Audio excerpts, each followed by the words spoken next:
Grabe, usap tayo tungkol dito. Dunbel fam, magtipon-tipon na tayo. Vibes, sino ba nagsimula nito?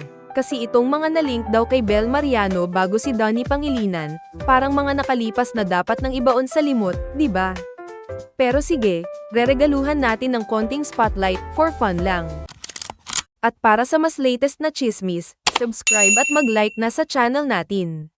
Salamat sa pagtangkilik. Let's break it down. Kyle Echari, HMM, cute naman siya, pero ang vibe, parang barkada lang. Walang kilig bomb na nangyari. Kaya next tayo, Seth Fedillen. Iconic ang Cade ng ginto. Oo, pero aminin na natin, Bel was always destined for something bigger.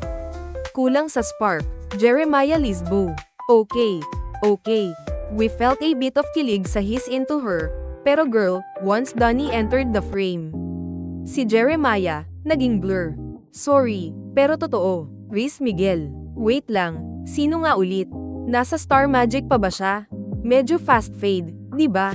No tea, just facts. Francine Diaz. Love natin si Francine. Pero alam nating lahat, never naging kompetisyon when it comes to Dunbel supremacy. Girl bestie energy lang siya. Ang bottom line, Bel and Donnie are it. Lahat ng links na yan. Footnotes lang sa history ni Bel. Si Donnie, siya ang highlight, ang plot twist, ang the one.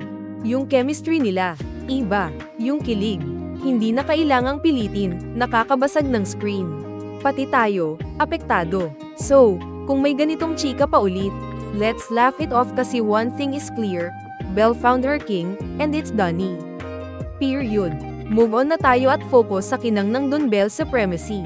Drop your heart sa comments kung solid Dunbel ka. Let's show everyone kung gaano tayo ka-obsessed. Hashtag Dunbel forever, hashtag Dunbel lang sa kalam, hashtag kilig goals.